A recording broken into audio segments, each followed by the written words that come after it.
one of the things I've been thinking about is how important it is for people to acknowledge and to hear out a concussion patient's experience with their concussion, because there are a lot of people who are still undiagnosed ADHD or undiagnosed autistic. And unless you listen to their experience and what was hard for them prior to the concussion, it's going to be really complicated to give them the right type of advice when it comes to rest. For example, for me, prior to my concussion, it already took me 3 to 4 days to recover from a event or a social gathering or an appointment, like a medical appointment.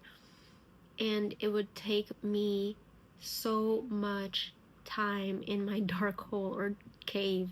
There was this joke, Sarah needs her cave time, because I needed my alone time, not only after, but even prior. It was like I'm mentally gearing up for certain things. Even if I enjoy them, I still have to mentally prepare for it and to allocate time just in the quiet, in the dark, where all of my senses were like kind of cozied up.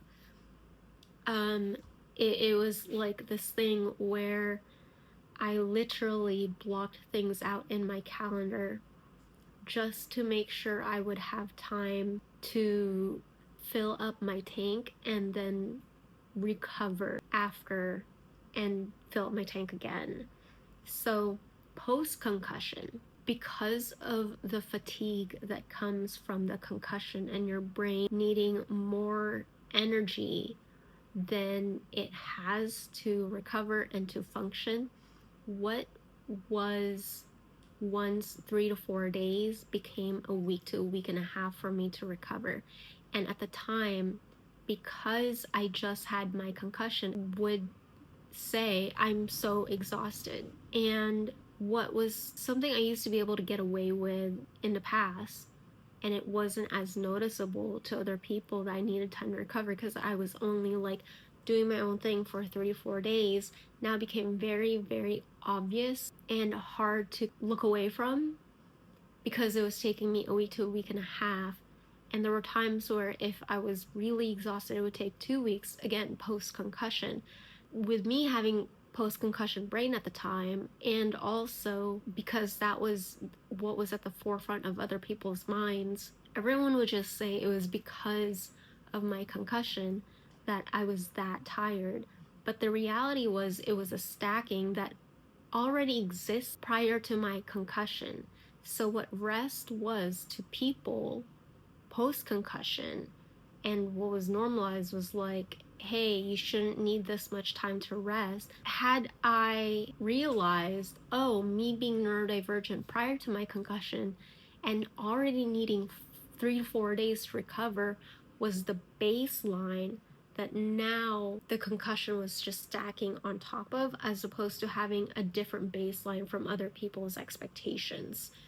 And rest then looked longer, it looked different, it looked more dramatic, it looked more severe, when it's like, this is a sign of neurodivergence that was unsupported prior to my concussion. And it took a really long time for me to remember, wait, why am I trying to get to a baseline that never existed for me to begin with prior to my concussion? That's just one example.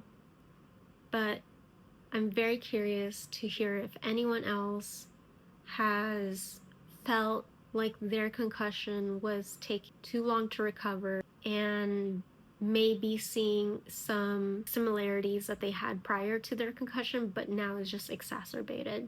So I'm very curious to hear that. If you've experienced this at all or have thoughts about it, I'd love to hear down below. And if you enjoy this type of stuff, I do have a Patreon membership, and you can join me with the link below.